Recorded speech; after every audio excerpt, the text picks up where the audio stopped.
My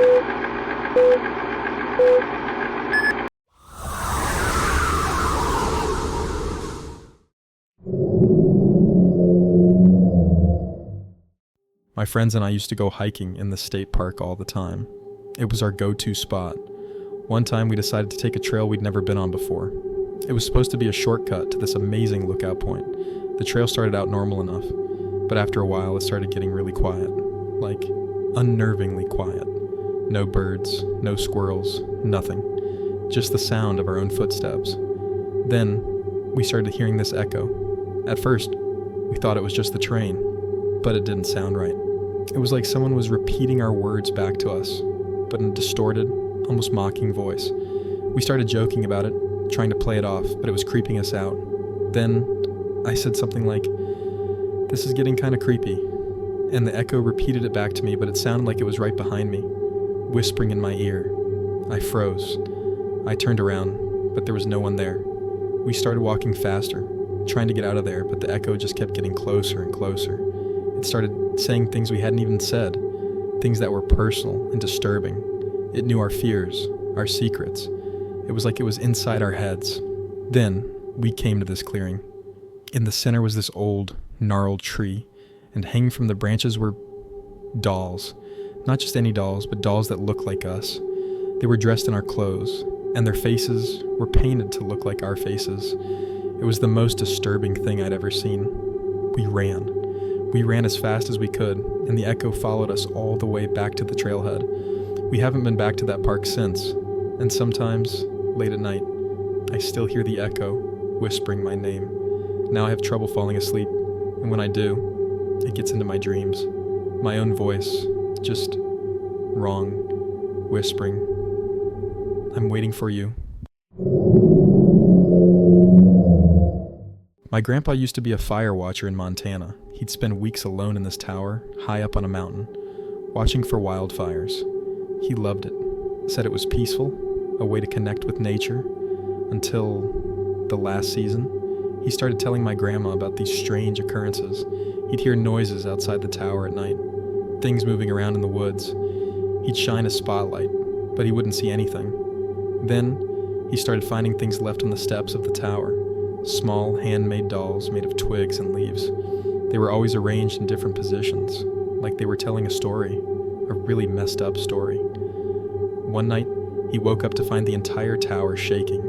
It wasn't an earthquake. He looked out the window and he saw something moving in the trees, something big. He said it was tall and thin, and it moved with this unnatural gait, like it was walking on stilts, and it was looking up at the tower. He froze, paralyzed with fear. It stayed there for hours, just watching.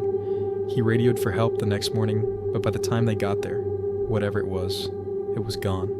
He quit his job that day. He never talked about it much, but I could always tell it messed him up. He started having nightmares, and he'd always keep a loaded shotgun by his bed. He said he knew it was still out there watching him. My grandpa passed away a few years ago. We scattered his ashes near that fire tower, like he wanted. When we got back down, I saw something strange. There, resting against my car's tire, was a twig doll. It was lying on its back, posed like it was looking up, straight up at the mountain. I floored it and didn't stop driving for hours. I'll never understand it, and I'll never hike alone, ever. I was a radio operator in college, and my favorite thing to do was set up my equipment in the woods and try to pick up signals. There's something about the quiet and the isolation that makes it easier to hear things, I guess. One night, I was out in the Great Smoky Mountains National Park. I found a secluded spot near a creek and started scanning the frequencies. Most of it was just static, the usual interference. But then, I heard a voice. It was a little girl. "Hello? Is anyone there?" I said. "I'm lost," she whispered. My heart leaped into my throat. She sounded terrified. The signal was barely audible, but I could tell she was nearby. "Help, I'm scared and really cold," she whispered.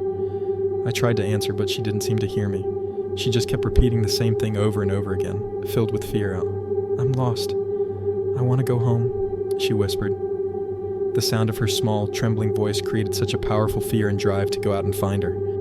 I tried to pinpoint her location, adjusting my antenna, desperately trying to get a clearer signal. The static was intensifying.